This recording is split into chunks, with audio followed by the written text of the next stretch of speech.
Hello, Teal. Hello. As an introduction to the viewers in the UK who may not have come across your work before, I'm going to just do a brief introduction about you. So, Teal is the author of a book called Sculpt in the Sky, and she's also known to have many extrasensory abilities. She's got a successful and varied career, so in this interview, I'm just going to talk about her creativity and the themes that are relevant to my blog and my channel. So if you're not familiar with my channel as well, it's a place where I interview creative, inspiring people such as Teal, and basically find out what makes them tick and learn about, so that you can also learn about your creativity and either potentially make a living out of it or just to make your life more creative. So that's what we're going to be talking about today. So back to Teal. So you're a spiritual catalyst. Could you please tell us a bit about your early life and how you came in touch with your spirituality? Well, basically, being born with extrasensory abilities means that you're kind of born already in the spirit, sort of with one foot into the physical reality and one foot into the spiritual reality. So I don't really see that definitive line between what is spirit and what is physical. And that made for quite an interesting sort of life. It's not like in the beginning I really saw these abilities and what I was seeing as intensely spiritual, because you don't. It's just the way that life is. Yeah. And I took it for granted because of how much suffering it caused, of course. I ended up being targeted by a group and was tortured as a child because of it, so I didn't like that aspect of myself very much. Yeah. And I ran away from it for a very long time, ironically, but it's a bit difficult when you are extrasensory to run away from that which is spiritual because it's all around you all the time. And I think, when I started to heal, I started to really look at what might benefit me out of that kind of reality. Mm. And when I started doing that, I started to see the value in potentially being able to see the things that I was able to see and perceive the things I was able to perceive. And I noticed that there's this very beautiful picture of the world that was painted, a very spiritual, very in touch, very connective picture, which I was denying before. Yeah. So can you tell us a bit about your extrasensory abilities? I know you've got quite a few. Just like a summary for people who perhaps might not know what that is. Well, summary basically is that I don't see this definitive line where physical reality starts and energy ends. So we all know that energy is what comprises all that is physical in this dimension. And when you don't see that definitive line, then everything's just moving energy. It means you can see thoughts.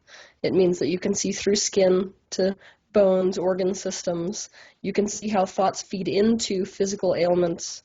You can talk to thought forms, which are, traditionally seen as ghosts and all those kinds of things. And they're just, in the room, sharing the same kind of space as we share. I also, by virtue of being extrasensory, have synesthesia, which is a condition basically where there's an overlap in your senses. So you can taste color and Wow. you see sound. Yeah. Makes for a pretty intense situation there. Yeah, that's And there's a fascinating. bunch more. I actually have a whole list of like how the differences. If you go to my website, there's a Q&A section that says, how do you see the world differently than Mm. most people? And I list an entire, um, it's like a point by point. This is the difference between how, what I've garnered, how I see the Yeah. world versus how most people see the world, which is of course an issue because how can you really know how somebody else sees, Mm. Because we could be calling the same color purple when to you it actually looks like, bright green, and to me it looks like, but Mm. we're using the same word. Yeah. So Yeah. So, when you spoke just now, you said in your early life you had to overcome some, negative experiences. So, can you tell us what processes you used to do that? Because I've heard in another interview you did, and it's quite fascinating the way you were able to come out of that. I know you said you hadn't completely come out of it, but you gave like a description. I think that would be quite useful to hear that. well, I was put in this situation where it was kind of do or die, and younger, basically, to summarize what was going on, I ended up in a cult with a guy who was a psychopath, and so he was keeping me in his backyard in this little hole in the ground, and I never knew whether he was going to kill me or keep me alive. And so I created this situation. See, and I say create because I believe in mind creates reality.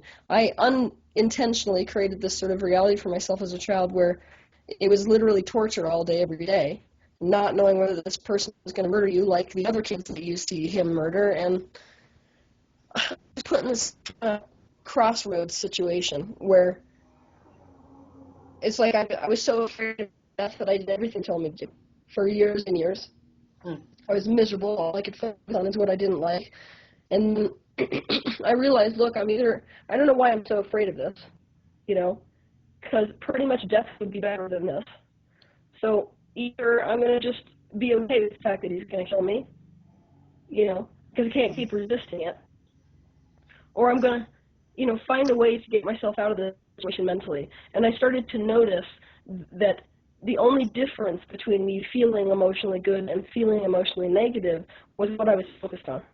Yeah. And let me tell you, when you're left for hours at a time in a hole in the ground, it's easy to pay attention to those little subtleties.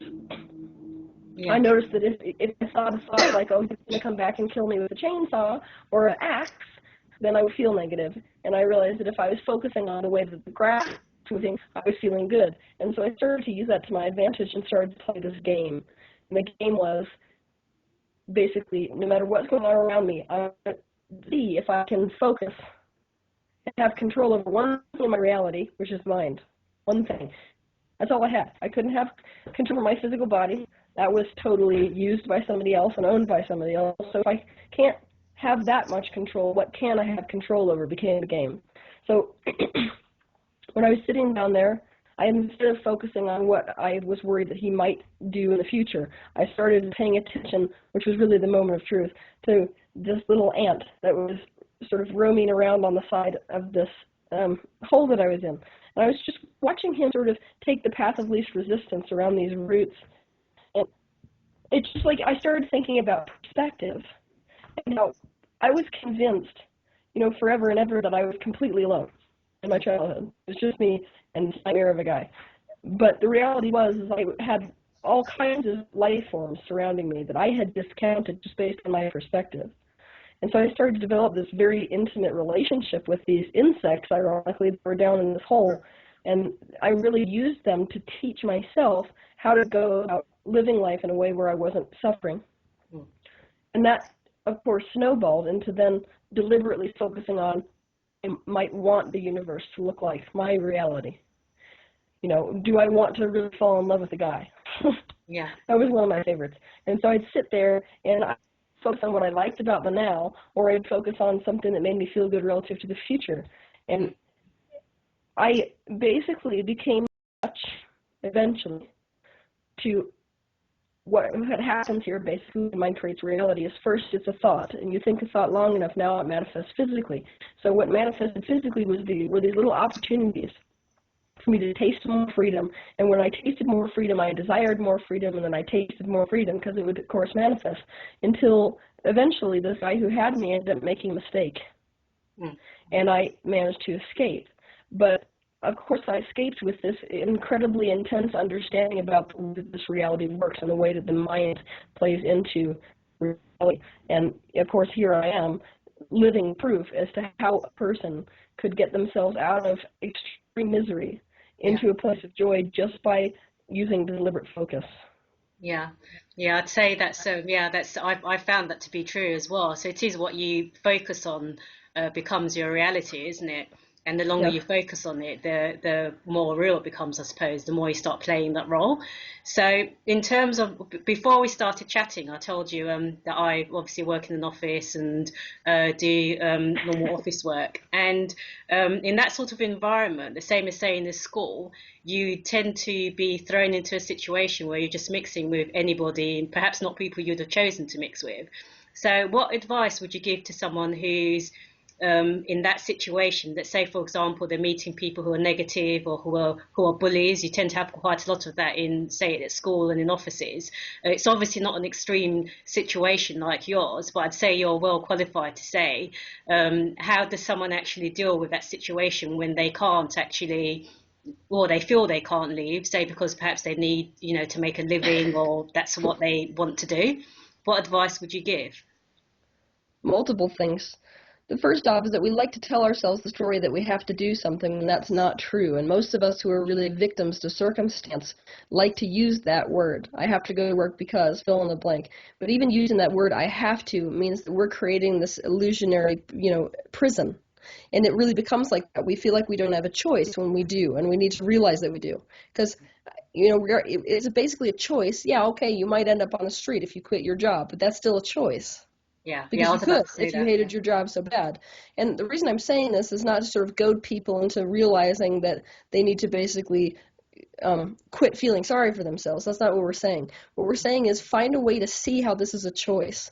Because even understanding that it's a choice is going to help you feel more free. And when you feel more free, you're going to manifest more freedom. Yeah.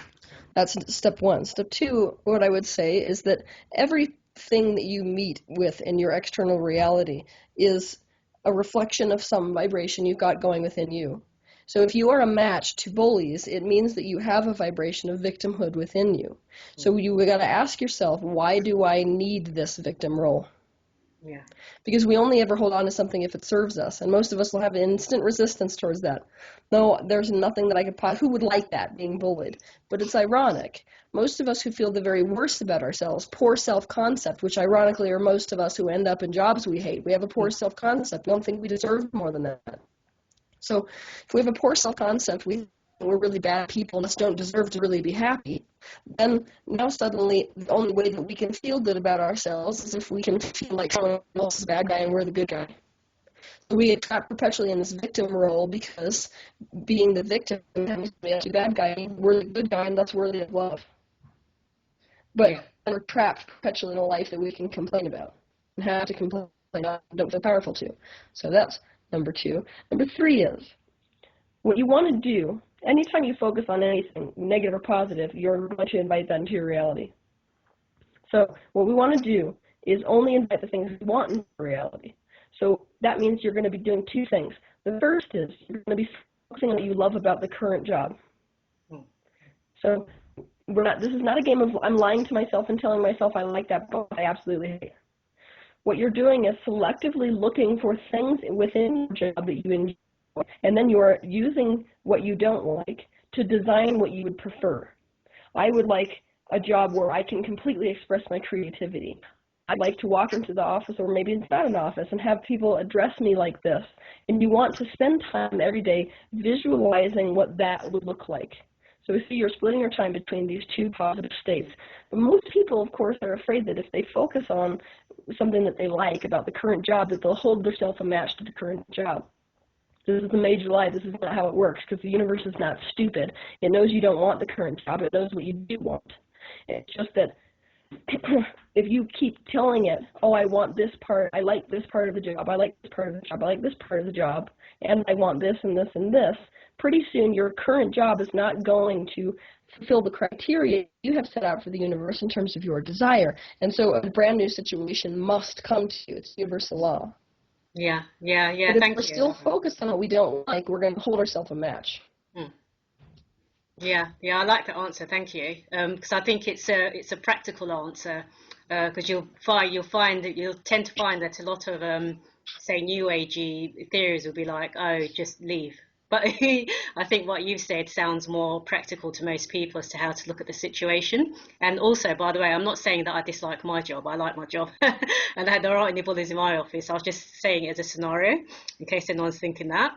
And also, I just want to now move on to happiness, because obviously I think a lot of people are seeking happiness. And I know in your book, Sculptor in the Sky, you talk about how important it is to prioritize happiness in your life. So what do you mean by this, and how should we go about creating happiness in our life? Prioritizing happiness means to pay attention to your emotion enough that you can understand the difference between what feels good and what feels bad.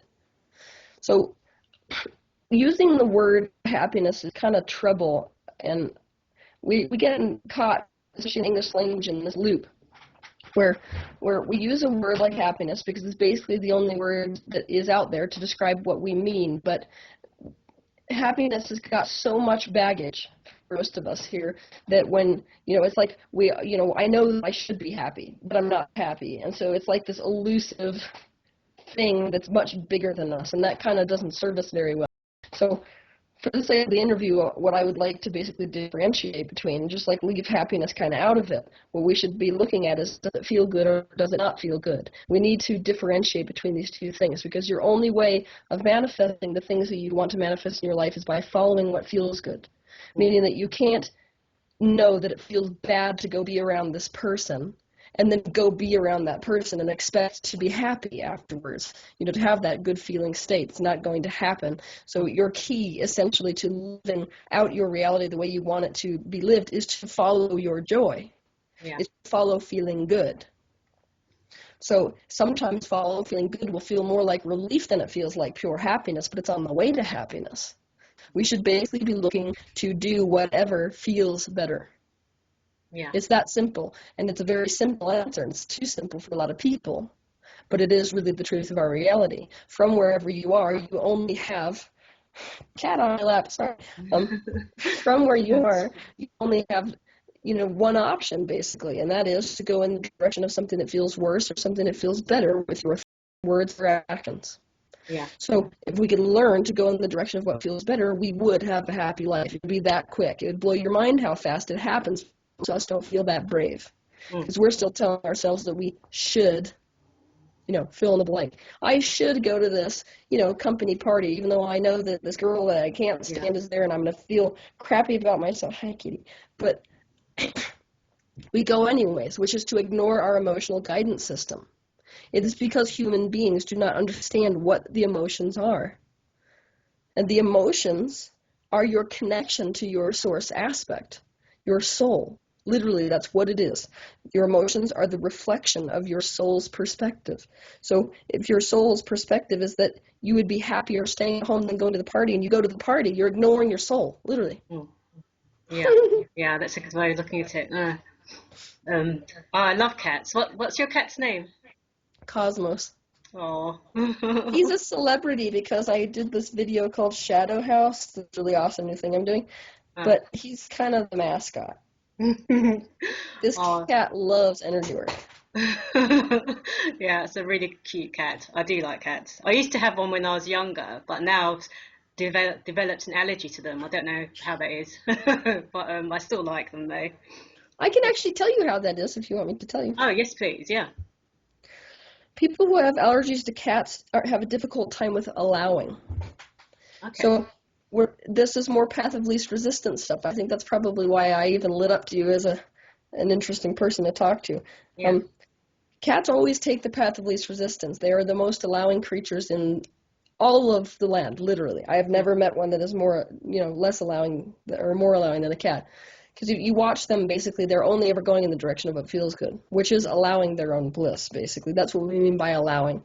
So, they let the human do what the human wants to do, but if the human wants to do this, they're going to jump off the table. That's why cats have that whatever attitude. And if we are the kind of person who lives according to shoulds a lot, then we usually have a resistance to this type of energy. Yeah. Oh. That's interesting, yeah, because then that would mean, because obviously when someone's younger as well, they are more just following their joy, isn't it? Yes. So, yeah, so that does actually make sense, yeah. That's really interesting. I think this also leads on to, well, to me anyway, in my mind, to the law of attraction, and I know you've spoken about that in some of your videos. And I'd say some people would well, some people believe, I'm not saying I do in particular, that to feel happy that they need money. So what's your thought on something like that? I think that people can be trusted to know what's going to make themselves happy. I feel like to tell somebody who wants money and thinks that's going to make them happy that it's not going to make them happy does no good whatsoever. Mm. What I think is that we should be enabling people to go in the direction of whatever they feel like is going to bring them happiness, knowing that once they get to that platform, if it's more money, then they'll have a new amended desire. Maybe they'll realize, yeah, this is not the end-all be-all of happiness, and happiness is more than that. But they wouldn't have even come to that understanding before they achieved that level of money. And Yeah. so rather than tell people that they need to, take my road to happiness instead of go in the direction of what they think happiness is kind of pretentious, and it's not going to serve us very well Mm. as a species. We need to basically enable people to close the gap between where they are and where they want to be, not where they are and where we want them to be. Yeah, yeah, I'd agree with that as well. I think it's quite similar to saying that you need to experience and know what doesn't work for you in order to know what you do like. So, if in your mind you're thinking, oh, I need that to make me happy, perhaps you need to get that, and then you'll know Yes, for sure whether or not that's actually what you need to make you happy. exactly. Mm. So I'd also now like to turn to the writing process itself, because as I said, my blog's about creating, and you've written your fantastic book. So as you already mentioned in the first book you published is called, or as I already mentioned, it's called Sculpt in the Sky. So can you give us like an overview as to what it's actually about for people who Yeah. perhaps want to buy it? It's an informative guide about the universe. So the first part of the book is me answering these big questions that we all have. What is the meaning of life? Why are we all here? What created us? Those big questions. And the reason that I put forth those big questions in the book is because you can't have an understanding as to why happiness is important unless you understand those, the answers to these big questions. So then, once I outline why happiness fits into the big picture of why we're even here on planet Earth, the rest of the book is about how to find happiness. Yeah. So it's like part information and part practical application. Yeah. Can you give us an insight on, obviously it's quite a big book, you can't say exactly every single step you said on how to find happiness, but can you give us just an understanding of what in your opinion it was that you wrote in your book? About how to find happiness? Yeah. Oh man. Um, hmm. I know The it's quite a first big one was, question. yeah, but the first, I think the very first and most important one was that we have to come to the understanding that we control our own focus and thus we can choose thought, which is a pretty revolutionary concept, seeing as how most people believe that their thought comes in response to what they're experiencing, when it's the other way around. So we're flipping our reality on end in order to look at this in a much different way, where thought creates reality. And once you're able to do that, you're able to deliberately choose what thoughts you're thinking, then you're able to create all kinds of tools, which I'm presenting to people, Okay. about how you can direct your thought. So those would be, let me think about this. I think one of the ones I present in the book, which is one of my favorites, is this idea of a bliss box, which is awesome, where you basically, when you're in a good mood, not a bad mood, you get a box which you really enjoy, and you fill it with everything that makes you feel emotionally good. So looking at those things, that's focus. Looking at these things in the box make me feel good. So it's pictures that we like. It's Yeah, I can pictures do of, that. family members, cutouts Mm. from magazines. It's, a collection of videos that I could pop in that make me feel emotionally good, they're inspiring. It is audio programs, a list of things I could potentially do. There's really no end to what you could put in this thing. But when we're in a super negative modality, because what we don't understand, most people don't understand about the attraction, is that thoughts attract other thoughts. So when you start to vibrate in a frequency of negative thoughts, you're matched to more negative thoughts. So that's why it's very hard to get yourself out of a snowball, when you're like Yeah. thinking negative thoughts, and it just Yeah, just keeps goes round and attracting round. them, Yeah. see? So it's Mm. much easier than to start trying to focus positively, deliberately when you're sitting in a chair, to just teach yourself when you're in a negative mood to go to the bliss box Mm. and just rifle through it for whatever stick. And, that's just one of the processes which I'm presenting to Yeah. really want to take charge of your focus. Yeah. Yeah, I think that's something that's practical as well that most people can do. What actually inspired you to write that book in the first place? The birth of my son. Yeah. Oh, Well, wow. so what it was is that before he was born, okay, so when I found out I was pregnant, I really wanted like a dumb jock for a kid because, I was still in that space where I was like, okay, my life was made a great big pile of crap because of the fact that I'm extrasensory. And I just want a kid who's like an athlete, because I don't want them to ever have to deal with the stuff that I dealt with. Sure Mm. enough, by virtue of my own resistance, I gave birth to a crystal kid.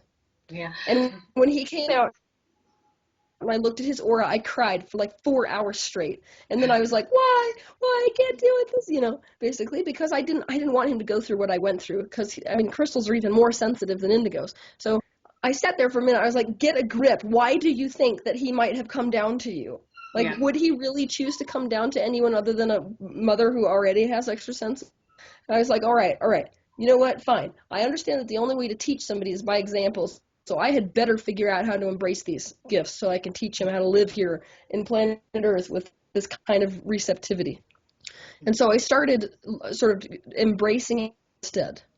And I started seeing people again and talking, because these spiritual truths, which are kind of like whatever trivial to me, I just came in with it. We always take for granted our greatest gifts. Did you notice that?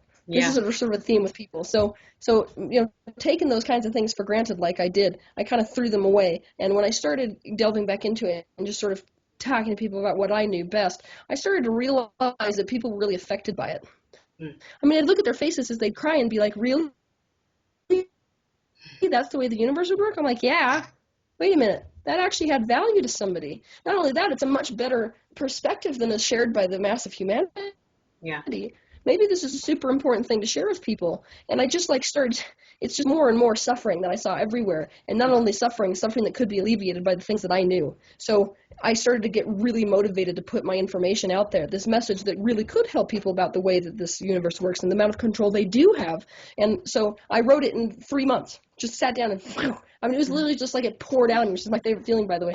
Yeah. Being a major artist type myself is kind of like when you don't want to be around me when I'm in that kind of a mode because it's like I'll go from making gourmet meals to like, here, eat out of a can, because I'm just all in it. So 3 months and this whole book just poured out of me, and there it was, and it was just awesome. And the minute that I published it, it started going wild. People really Mm. actually wanted the perspective, and I found out that this is actually my greatest joy, which is so not something I'd ever thought I'd ever say. Mm. It's quite a far gap coming from the space of saying, oh, this is the worst thing that could ever happen to me is to be born like this, to say, you know what, my greatest joy on earth, literally, like you asked me, what one thing you want to do if an asteroid is headed towards Earth, I would say, number one, hug my son, number two, stand up on stage and talk to people about what I know.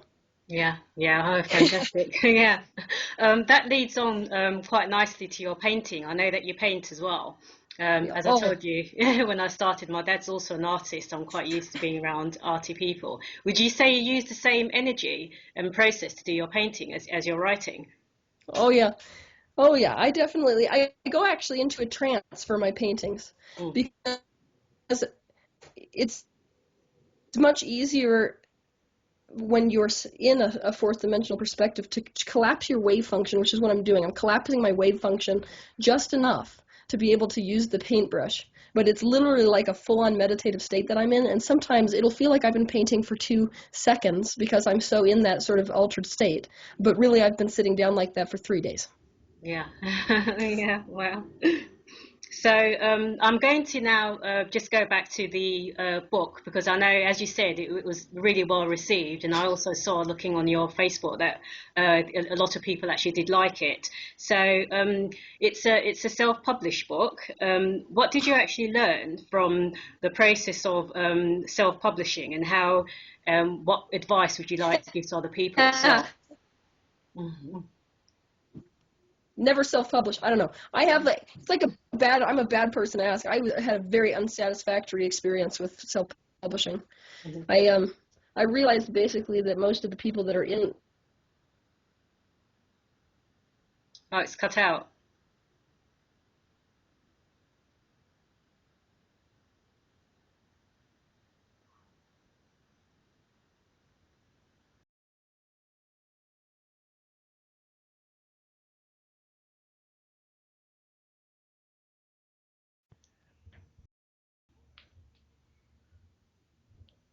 Sorry, it just cut off just as we were on an interesting bit. So, so you didn't actually answer the question. So, do you want to just take it from the question and just answer and just say what you were going to say, please? Yeah. So basically, I feel like I'm kind of a bad person to ask about the self-publishing thing because I had a really terrible experience with it. I, realized basically I had no patience. If you want to know the honest truth, what it really was for me, why I decided to self-publish the first book is because when you're chasing down a writer's agent, chasing down a publisher, it can take years sometimes if you're an unestablished author. And I didn't want to waste 1 second, because I'm a really impatient person. So I decided to go that path. And after I was done, I vowed I would never do it again because the companies that, a lot of them, I'm not going to say this is every one of them, but a lot of the companies that are into helping authors self-publish are really all about the numbers game. And what they're in it for is not a good book. They're in it for is just you as an author paying them. So you pay them a lot of money, they publish your book, but they really don't care about the quality of the book because they're not planning on selling it. I mean, their bread and butter is wealthy people that want to do memoirs, basically. So they really did not care about me at all until I started making a ton of money for the company off the book, and then they came back and said, "Oh, really? Now we're going to start performing for you." And that was really frustrating to me. In fact, the first call that I got after selling my first, 500 books in one day, they called and said, "What the hell are you doing?" And I said, "Well, it's a really good book." And they said, "Wow, that just surprises me." And I said, "You should read it because it won't surprise you if you read it." And it was like being addressed with that attitude was really, really frustrating to me because I feel like if you're going to, work with a publisher or something like that, there should be this mutual level of, I guess, investment in the quality of what it is that you have created, as opposed to this uphill fight against people that assume that your book is just another, like narcissistic attempt to want your stuff to be out there. Yeah. Also, actually, can you see me on the camera?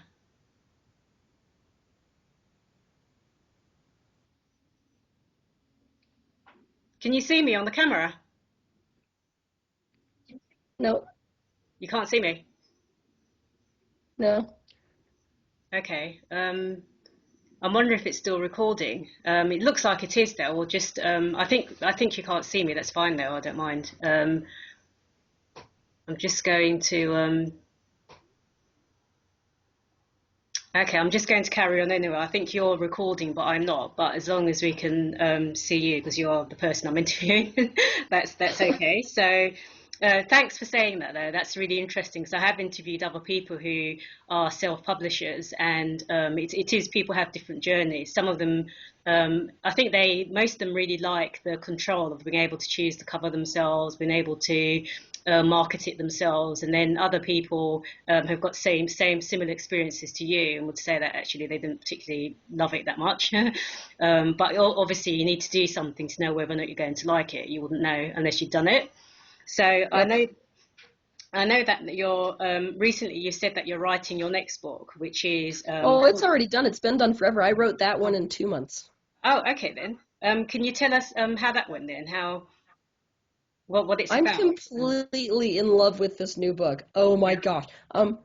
Basically, I found a writer's agent, obviously, because I managed to get enough attention that they started caring. yeah, So I found a writer's agent, and now we're chasing down publishers, and that's been also an interesting process, but hopefully we're making headway on that. But this new book is How to Love Yourself, and it's purely about that. That's the whole subject of the book because how to love yourself, loving yourself is like the crux of how to live a happier kind of a lifestyle. And you'll hear everybody say that. Doesn't matter where they are in the world. Every self-help expert is going to tell you that if you want to live a happier life, you got to start loving yourself. mm, And the problem is that most of us are like, okay, I've heard a million people tell me that I have to do that, but not how to do that. And so it's like when you're in a space of not loving yourself, going and telling somebody that you have to love yourself is like telling them they have to solve some sort of physics problem. So I wanted to make it very easy for people in a step-by-step way to not only just give them information, but to give them a tangible how to love yourself. mm. So that's the whole book, and I'm completely so passionate about it because it is, you could consider basically lack of self-love a perpetual human disease across our world. It's not just one culture or another culture. So I feel like of all messages that need to be heard, that's the one. Yeah, yeah. I know in one of your other videos you talked about a process that you call 365 days of self-love. Can you describe that process to those who perhaps haven't heard of it? Yeah, so 365 days of self-love. You get out a calendar and you start today, and then you mark 365 days from today. And you basically promise to, for that entire year, you're going to live your life every single day according to one question. Hmm. What would someone who loved themselves do?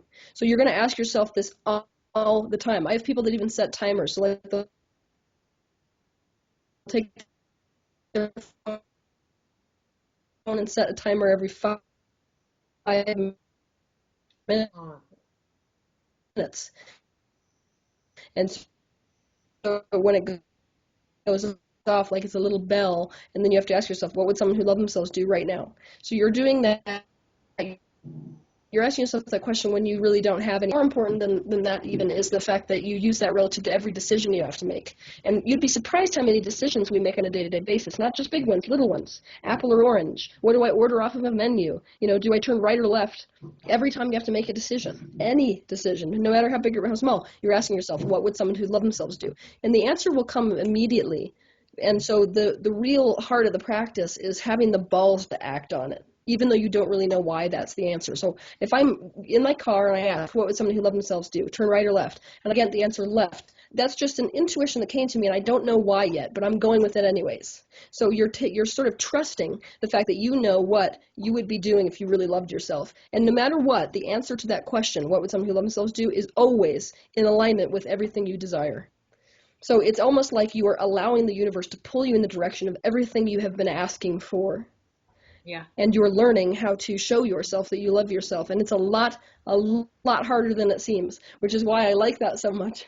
yeah, I'm the kind of person who really doesn't like Fruit Loopy games. yeah. And so, self-help is full of all that kind of stuff where it's like you've got 1.5 million ideas and processes, and some of them are just kind of trite. Mm. I am not about trite processes. I'm about processes that are really, really going to get the job done. And so even though this one sounds cutesy, it sounds like one of those typical self-help, little techniques that you tried. It's one of those where I would really challenge anybody. Just go ahead and try it because it'll blow your mind how damn hard it is. Number one. Number two, you will know immediately by doing this just how much you don't love yourself. You do not make your decisions on a day-to-day basis based on that question. And it's a lot harder to go on with that than you think. Yeah. So it will be, once you start doing this process, it will no longer be a question why you are not as happy as you could be. Yeah. Yeah, I think also It once takes you, some serious balls. yeah, yeah, definitely. I think also once you start living like that and thinking like that, then because you're happy in yourself, obviously because you're thinking of yourself for a change, then you start attracting more, things that you like basically into your life, rather than having things that you perhaps don't like that you've done because you felt you had to do it, and it wasn't really your best for yourself, but you just thought somebody else might like it. And I know you've also talked about living from the heart. How does a person actually distinguish between, say, their heart speaking to themselves, talking to them, and their mind or their imagination? Because a lot of people I've seen and like in interviews have said that people find it difficult to know the difference between the two, whether they're imagining something that actually is them talking to themselves. Do you see what I mean? Um, yeah, it's just for the sake of, what's interesting though, see, here I am basically the channel for non-physical energy and spiritual energy. And so you notice that I will say different things in different interviews based on the people that will be watching this. Yeah. So what's coming up for this particular interview, ironically, is that to think about how to differentiate between those two things is a bit of a complication. Mm. So we shouldn't really be thinking about how to differentiate between heart and head because we've just made it much more complicated than it needs to be. What it really needs to be about is us paying attention to how we feel. End of story, because our heart and our heads are married. What our minds are thinking is going to reflect in the heart. And so we can't really peel them apart, and differentiate one and throw one out and then keep one. And so what we're really looking to do basically is really this simple. It is, does this thing feel good? No, then quit focusing on it. Does this thing feel good? Yes, well then focus more on it. And it's not more complicated than that. And if you're going in that direction, you will be living from the heart, so to speak. Because, living from the heart is basically all about following your own personal, which is a very personal definition of what feels good versus what doesn't. To me, feeling good doesn't feel like jumping out of an airplane at 6,000 feet, but I'm pretty sure there's somebody on planet Earth where that's like the reason they even came here to live in the first place. So if I am listening to the truth of who I am and listening to my own emotions, I will know exactly what's right for me, and I can do no other than to line up with my purpose. It would be impossible to not line up with your purpose if you're just going in the direction of what feels good. So when we sit here and we worry about how to separate out mind from heart, we start to turn into perfectionists that never really solve that, the answer to that question. Yeah. Because it's now complicated. See? Yeah. I think what's ironic is that a lot of we try to be so perfect relative to spirituality specifically that we can't, separate everything out, so we're doing everything just right, that we've now missed the entire message of spirituality, which is that life does not need to be this hard. Yeah, I think, I can definitely resonate with what you're saying. But playing devil's advocate, I think when people want to separate, say, the heart from the mind, what it is that sometimes something might feel like a good idea or sound like a good idea before you've done it, and then it's actually impulse, and then when you do it, you realize actually, in theory, it was actually better than practice. And I think a lot of that happens to people, which is why people are always querying on how do they differentiate between their heart and their mind. That's where it's coming from, because something might feel good, but then when you actually do it, it's not actually in reality as good as it was in your mind. Oh, that's an easy answer. So basically, that's just the lack of understanding as to where somebody vibrationally is. So we have to basically admit to the fact that we're feeling powerless, because you're going to have knee-jerk reactions from a negative emotional space. We call this an urge, a negative knee-jerk reaction, basically, which will temporarily bring you the feeling of relief. But if we trace it backwards, the reason we're actually taking that action is because of negative emotional space. See, this in the action is with addictions. So you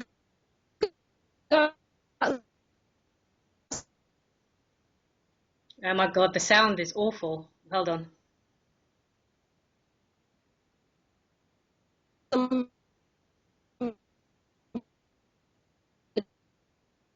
I can't hear you. Hold on a second.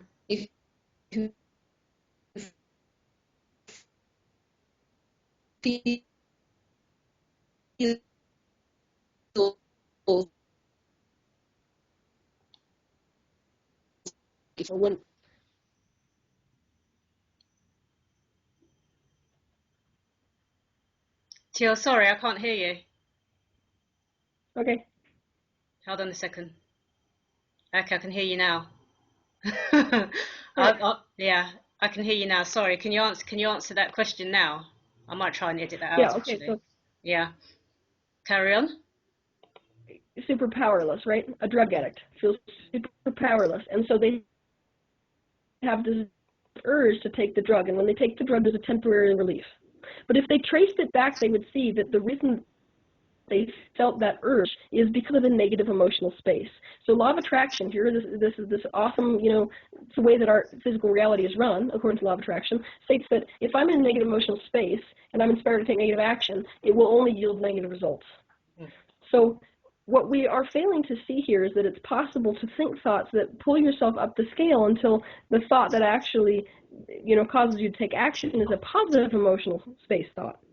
So we have to be very honest with where we are on the scale of emotions.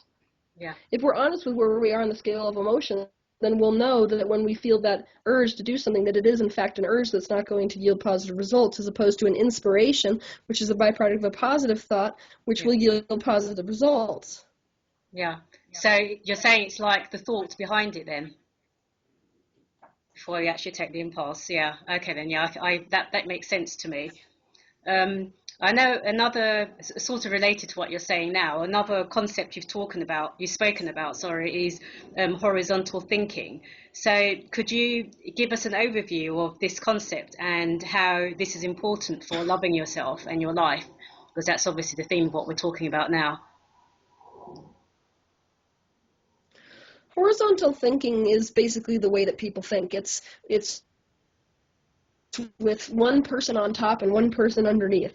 It's basically the easiest way to sum it up, where you can be better or worse than, more or less than. And that way of thinking really sets us up for massive amounts of failure, because now we've put other people as a sort of opposing force to us. If it's possible to be more or less powerful than somebody else, then now you have the world that we see now, where it's like governments are not really set out for the benefit of other people, they're out for power. And this is why our financial system has turned into what it has turned into. Finances in and of themselves are not negative. It's just the fact that when you add finances to a society which already thinks vertically in terms of power or less power, now you've got, the aristocracy. And we know where that went. So if we are able to really see the reality here, which is that everybody has the same amount of resources. Ironically, most people don't understand this because we deal in a finite physical world, which is actually backed by an infinite energy world. So if you see energy as infinite, suddenly people are drawing from an infinite wellspring of energy, and everyone has access to that same wellspring. So you're not taking from anyone else. Yeah. And when you're starting to see the world this way, in terms of an infinite, boundless sort of sea of energy, then there's no struggling for resources. And when you start to see your own power and worth not being compared to other people, so you think of worth kind of more like a light that has got, like a filament in front of it. So this thing, everyone has the same amount of light, but the things that I am doing in my life make it so that I am like putting a stained glass window in front of the light, so the light can express itself. And if I'm doing something negative, let's say that I am constantly thinking thoughts about how crappy I am, all I'm doing is putting like a film or like cobwebs in front of that light. But the light was always there and was always the same, no matter who we were. So it's sort of looking at this law of oneness, which is that we're all the same energy, all expressing physically here, and ultimately no one has more or less power than anybody else. There's this sort of equanimity that comes out of that, which makes it so that you're not struggling to prove your worth. You're also not struggling for power. You're not struggling to there's no poppycocking. You can have true connection with human beings. And that's a major sense of inner peace. I mean, if all of us were able to see this way, if we were able to walk into the next room with that person who we think is our enemy and really see them as somebody who's completely equal to us, then we would feel no desire to hurt them. So the basis of war is about human power. The basis of war on this planet is vertical thinking. Yeah. So if we could stop thinking vertically, all of these things would be eradicated from the human race. They simply wouldn't occur. Yeah. I think it's also people thinking that there isn't enough to go around. There just isn't enough. So you need to overpower someone in order to get more than your share, just in case it runs out. There seems to be quite a lot of that as well, which is causing a lot of the hassle in the world. Speaking of the world and body, I know that you're a vegan. It's a vegan, isn't it? And you also is it also a raw food vegan or just a vegan? I'm just a vegan. Being on the road, I haven't really managed a way to do that super healthily yet. Because I'm traveling so much, it's a little bit difficult. Plus, I happen to still like the combination of food and fire. But yeah, we're sort of trending in that direction for sure. Yeah. What advice would you give to someone who wants to start eating healthily? I mean, I'm asking, obviously there's just do it, but what I mean is a lot of people will say they're busy, they're obviously living in the rural world, they're working long hours, they haven't got time to cook, haven't got time to do this. What advice would you give that's practical? practical advice is this. So I just told the story that because I travel, I can't really do a raw food thing. But what it is that when I think about going completely raw at this point, it actually makes me feel like I'm going sort of upstream. There's a bit of resistance there where I'm a little frustrated that I have to give up some of the stuff I don't really want to give up right now. That's the indication that it's not the appropriate time to do that. So the way that we go about shifts is by shifting everything at once and expecting ourselves to be super strict about it when it doesn't feel good to us to do that. That's a very rare personality type, ironically. I actually tend to be more like that, but to a self-abusive degree, where it's like I'll go cold turkey on something completely. But for most people to go cold turkey and to switch completely is incredibly self-hating, and it's very difficult to maintain it because suddenly it's not about the self-loving action of going in a healthy direction. It's about self-denial. Yeah. And that's super, super unhealthy. So what I would tell somebody to do is to be a little bit more lax about it and to just do whatever feels good today. So, when I work with people who are morbidly obese, and what you've got to do with people who are in that kind of a mentality is you don't just like instantly change everything and have them do exercise every day. You start literally as small as adding an apple to their diet. So today, what am I going to do that's going to be making me believe that I am doing, feeling more healthy? Okay, I'm adding an apple. So then maybe next week we add something else. So you're incrementally taking things out that don't feel like they're healthy to you and putting things in that do feel healthy to you. But that there is sort of the trouble because, if we're honest with it, here's the rule of thumb. You cannot think that something is unhealthy, put it in your body, and expect that you're going to get a negative or a positive result from that. Because if you believe something's unhealthy and you put it in your body, it will be unhealthy for you. End of story. So it's just about playing this game about what does it take for me to feel as if it's important for me to feel healthy, for me to go in the direction of what feels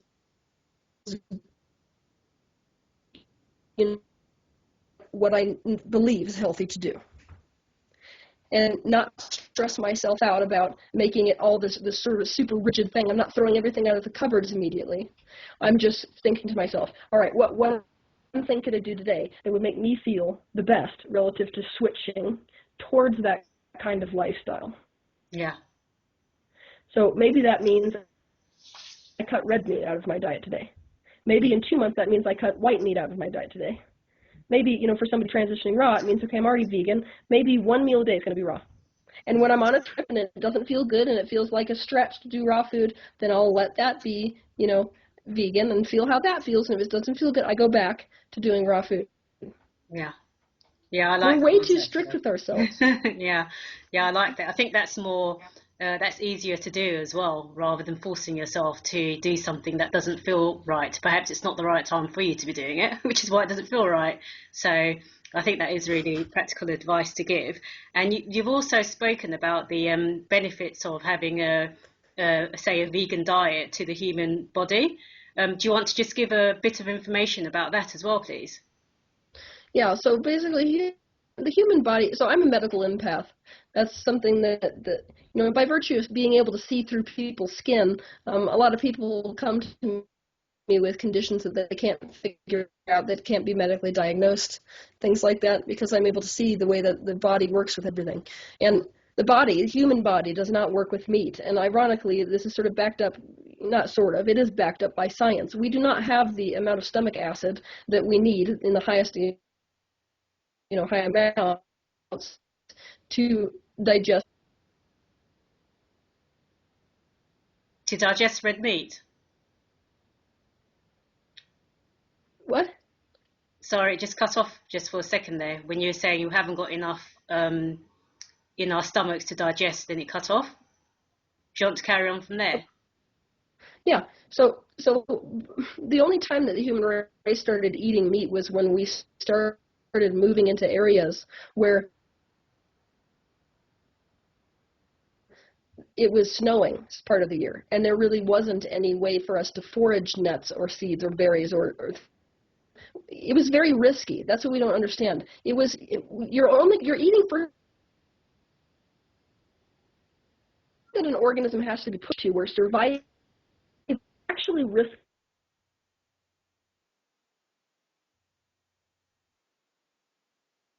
Oh my God, Teal, this connection's absolutely rubbish.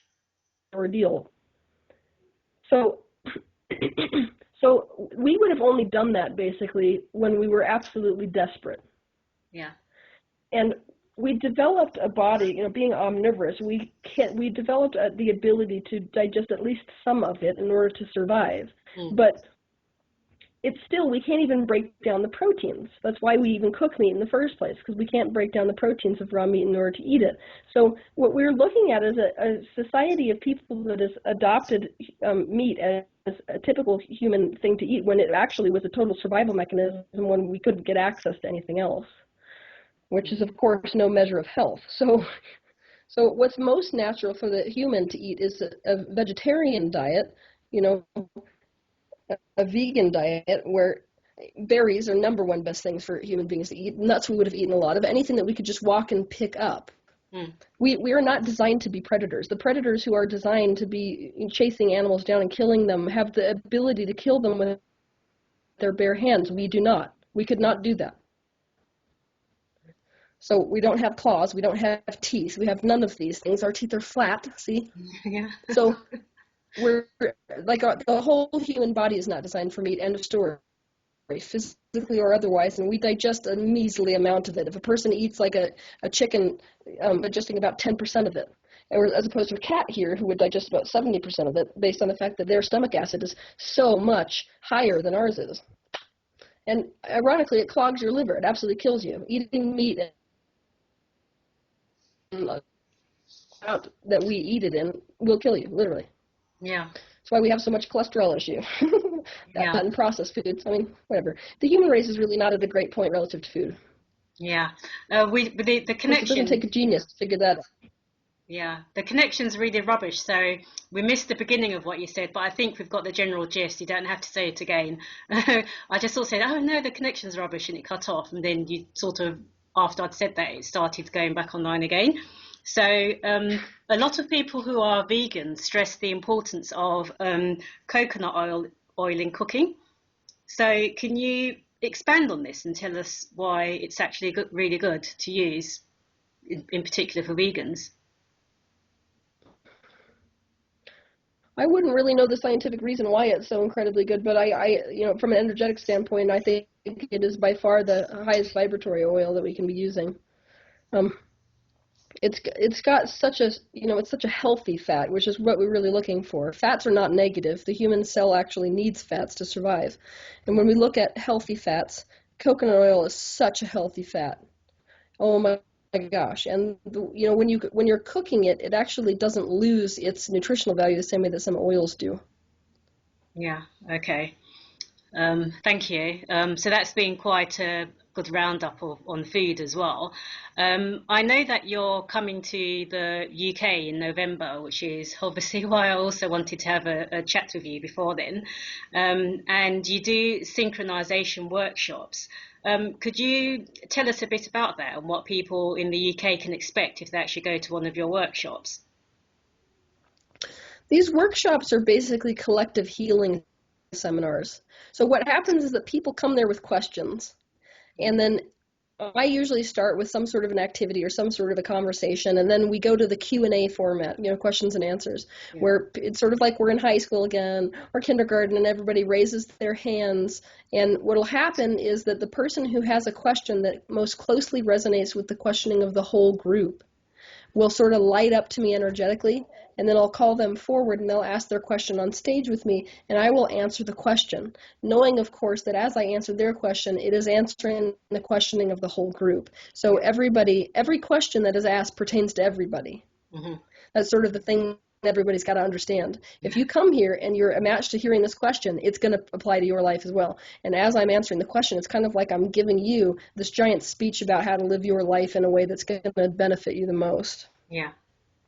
So those are the sort of questions that people ask then. It's mostly about, I suppose it's a journey of self-discovery, and they want to be around other like-minded people. Would that be an accurate way of putting it? Oh, yes, but there is, no holds barred. And this is the thing, I don't know anything these people are going to ask before they show up on stage, which makes it exciting. Some people are pissed. Some people are awesome. But, they stand up on stage and they ask me these things out of absolutely nowhere, and there's no theme. Like, that's the thing. One person will stand up and ask about, losing their wife. The next person will stand up and ask about the Akashic records. And so we're back and forth and all over the place, but you'll feel the collective vibration in the room just rise and rise and rise. And some people have experienced, not being able to sleep for days after these events because of just how high vibratory everything gets. And the people start to get really close. They've actually coined the name Tealers now. They're totally, it's like its own little society. And so a lot of times they travel around just to these workshops so that it can be kind of like a family reunion. And we try to schedule it so that there's other things going on in whatever town we're in too. So the Tealer group can go, try something like maybe in London visit Stonehenge. We're all going to see Stonehenge and things like that. So it's more than just the day of, we have the party the night before too, which I sell my art at, and that is always, a more sort of fun, interactive time too for everybody to meet with each other, because it's not just about me answering questions, it's their own sort of community. Support is very important to spiritual practice. I think it's important to everybody, even if you don't consider yourself spiritual, to be with those people who can really support you in your journey between where you are and where you want to be. Yeah. Okay, so where is it actually going to be in the UK? But before you answer that, I just want to say, it like an American term, when you say someone's pissed, you mean as in they're annoyed, isn't it? In England, that means you're drunk, but you actually meant some people will be annoyed, so they might come on stage and be annoyed. Isn't it? You don't mean as in drunk. I just wanted to clarify that. And so where is it going to actually be? Thought I'd help you there. Where is it going to? Oh, and this is the point in the interview where I get really embarrassed. I don't actually know where it's going to be, because I don't usually deal with those kind of details. I have people that work for me that deal with those details, and I just show up the day. It's www.thespiritualcatalyst.com. That's difficult to remember, so this is the way that I find my own website. I just go to Google and I type in Teal Scott, and the first thing that comes up is my website. So if you go to that, basically on the home page, it'll list what event is the upcoming event. Yeah. Or if you want to go to the library section, you can click on event, and that one will be the first one that pops up, and it'll tell you where, when, and other things that are happening around that workshop day too. So like the party the night before and stuff like that. So the best way to know where I'm going to be basically is to check the website, because I am not exactly, admittedly, I kind of come and just channel this information and don't really deal with details very well. So yeah. But I mean, if anybody wants to go and join me on Facebook, and follow my page, everything that I do is updated on that page too. So I'm pretty sure that about 1 million times between now and then we're going to be posting where it is and when and all of the details that are important. Yeah, definitely. I'll also put it on my blog as well. If people go and have a look there, they'll be able to see your website address and your Facebook and be able to follow you like that. Just to finish off, really, I just wanted to talk a bit about as your businesswoman as well, about your YouTube channel, which is actually really good, and your website. You've actually got quite a lot of followers.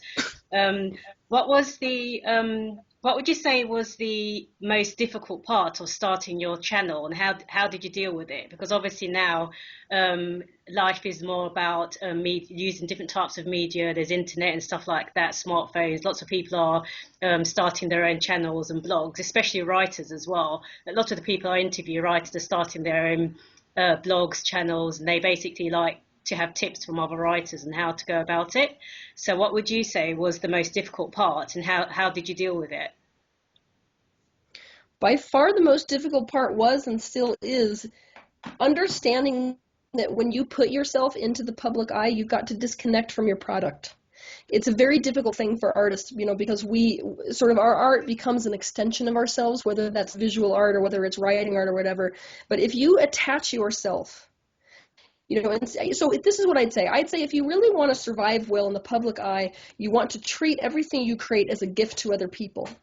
Kind of like you give them a gift and just stop caring what they do. It's their job. They own it. It's their job what they do with it after that. Because if you create the stuff and remain attached to it, I'm going to tell you you're going to suffer. End of story. Because when you put something in the public eye, it's now basically it's like putting a meat out in the lion den.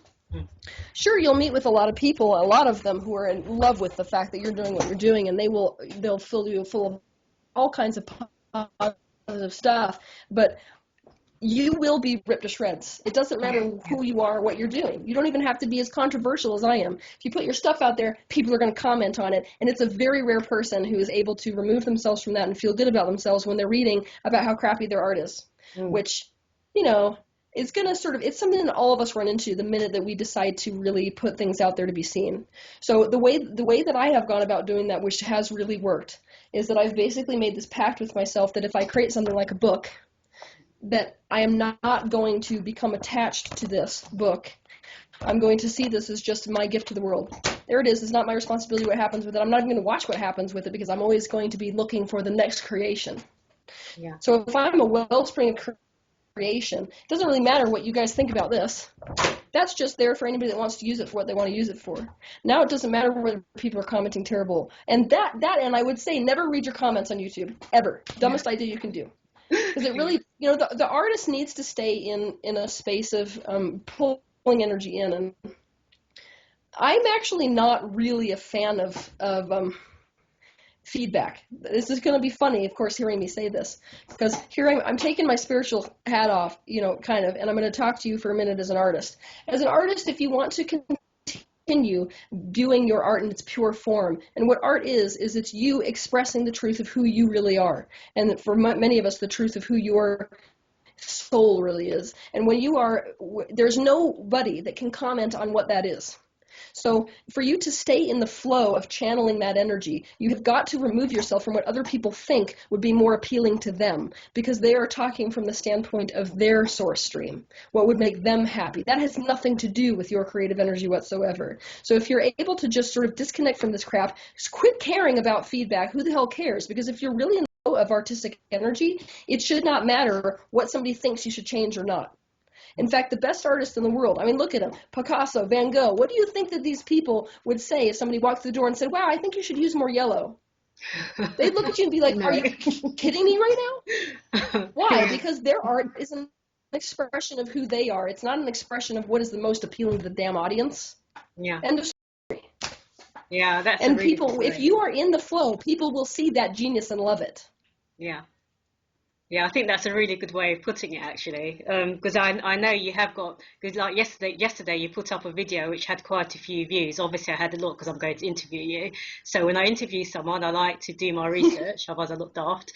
So you wouldn't read the comments because I think you had quite a few comments underneath. Most of them were really nice comments, but some of them weren't very nice. But everybody gets that, so that's why I was asking as well. No, I've made the mistake of reading them before, and guess what? That's 2 days to 3 days of me sitting in my room sulking. So I've learned that that's pretty much the dumbest thing that I can do. So what I do is I get somebody who's, you know, living with me who doesn't have the same kind of issue to read me the good ones, and that's the end of it. Yeah. Yeah, that's actually a really good way of putting it, because I know a lot of people who I know, paradoxically, one of my friends is an actress. She's training to be an actress, but she doesn't like being in front of an audience where people can criticize her. And it's like, yeah, but you love acting. That's what you love doing. You shouldn't really be thinking. I know I'm not saying I'm brilliant at it, but it's a lot easier to say, obviously, than do it. But if you hold yourself back like that, you won't be creative. You won't be able to be yourself because you'll be too busy worried about what other people think of you. So I think what you said just now is really, really useful information, especially for someone who's just beginning to write or just starting a YouTube channel or something like that. So with your blog and your YouTube channel, how long was it before it started to take off? I'm not sure when you started it. I didn't actually research that far back, but how long did it take until you were happy, obviously? Because I can have one viewer and say, well, to me, it's taken off. So, I mean, in terms of your own happiness. I'm not there yet.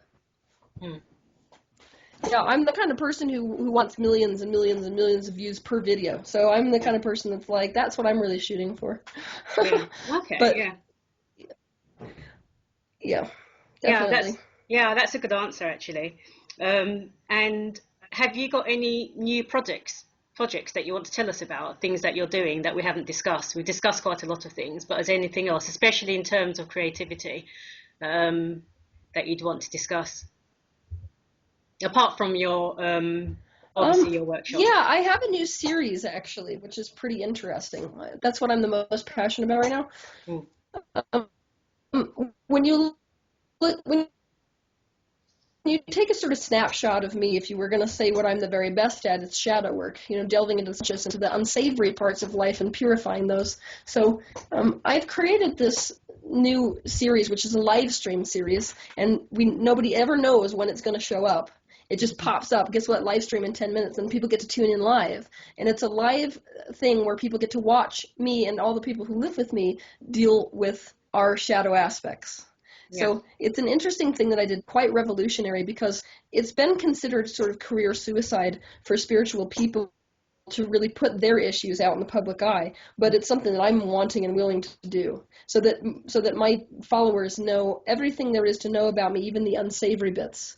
I'm not interested in being in the public eye and and having people perceive this sort of air of guru perfection. So even though it was very scary, probably the most scary thing that I've done, basically. I don't know if you're familiar with shadow work, but basically there are all these processes like finding core beliefs and truly, expressing the complete truth and things like that. Mm-hmm. And the issue for a lot of people doing that is that they don't really know how that should look. I mean, I've told them the process, but it's a lot different in hearing how to do something and seeing how to do it. So what I've done basically is, like, let's say that I'm in a fight with someone or somebody's in a fight with somebody else. We will turn the camera on and apply these processes, and they get to watch these two people go at it and watch how you use these processes to work yourself through it. So it's super dramatic. So of course it attracts a lot of people that just like drama, but on the other hand, it's like the feedback has been amazing because people are like, oh my gosh, I finally get how to do this because I watched you do it. Now I get the process. And it's really, really awesome that, and having this kind of transparency that really doesn't exist a lot of times between people who are in the public eye and people who, are watching. Yeah. So I'm really excited about where that is going to go. Yeah, I think that's a really good way of putting it as well. If you put yourself and it's out up on there. live stream too, so. Sorry? Oh, I was just saying that, like, it's up on live stream too after, so it's not like people are going to miss it. I usually will take those episodes and put them up on YouTube later. Yeah. So it's like, it's not like you have to be there at the exact time to watch it live or else you're going to miss it. Okay. But everybody will be able to see these episodes. It's just that each episode is going to be a different issue, and it's really fun to watch somebody be that transparent with the world. Yeah. I was just about to say that also. If you're crying. Yeah, if you're on the public eye as well as you are, it's actually quite useful to have that sort of mentality, because if everything's out there, then people can't obviously blackmail you or say things that are going to make you shrivel up and die and never go back on your YouTube channel. That's actually a really good way of thinking of it and doing it as well. I haven't actually seen that shadowing work, but I'll have a look out for it as well. That sounds really interesting. And also, can you just give your website address again, because it started the screen started going funny when you said it last time. So where can people find your book and your blog?